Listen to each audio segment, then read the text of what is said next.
السلام علیکم جوړ په خیر ملګرو که چیرې زموږ چینل مو سبسکرایب کړی نه وي زموږ چینل ضرور سبسکرایب کړئ او د ګونګړي نښان وهئ ترڅو زموږ له نوي ویډیو څخه خبر شئ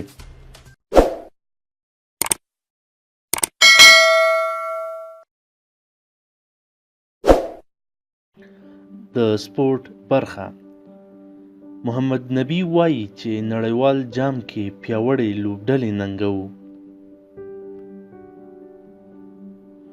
محمد نبي ساحل په تازه څرګندونو کې ویلي غواړي د آی پی ایل په څیر نړیوال جام کې د خپلې لوبډلې لپاره وځلیږي او لوبډلې ته بریاوې ورکړي د کرکټ نړیوال شورا ویبپاڼه کې د هغه څرګندونې تازه د جمعې په ورځ خپرې شوې دي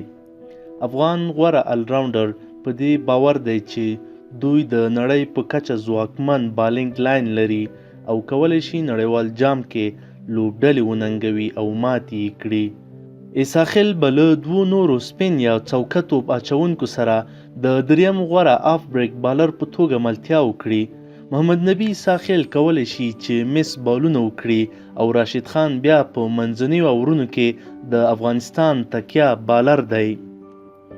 د چټک توپ اچوونکو ترڅنګ د مجیب وړتیا د ستایلو ده او کولی شي له چټکو توپ اچوونکو سره اوږه په اوږه اغیزناک پیل وکړي مجیب راشد خان او محمد نبي ساحل د انګلستان په ویشتن ځایونو کې لوبې کړي او ښه بلدتیا ورسره لري مجیب په لینکاشیر راشد خان په سکس او محمد نبي ساحل لیسیسټر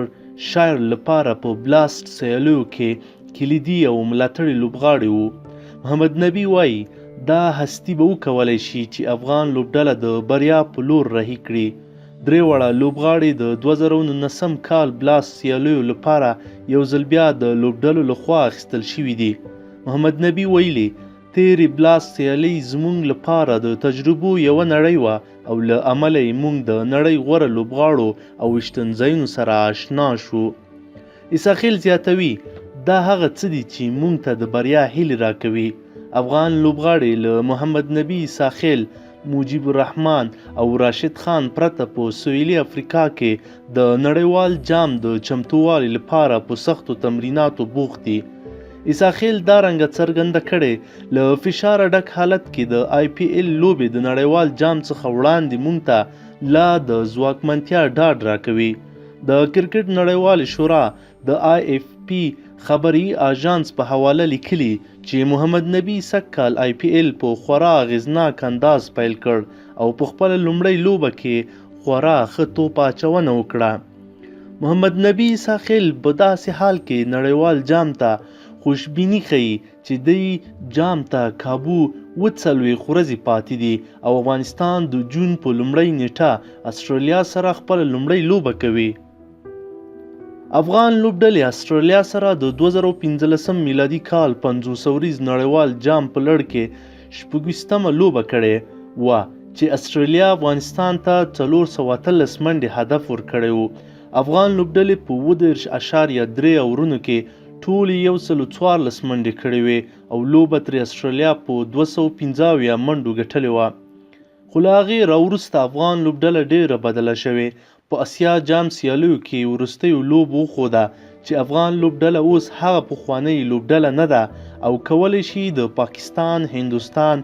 بنګلادیش سریلانکا او نورو پیاوړو لوبډلو پر وړاندې خنډ شي محمد نبي ایساخیل ویلي چې که خدای کوله موږ به په راتلونکي کې د ټیسټ لوبډلې هم وننګوو ملګرو زموږ ویډیو لایک کړئ ترڅو موږ وکولی شو تاسو ته نورې ویډیو راوړو او تاسو د نړۍ له مهمو پیښو څخه خبر کړو مننه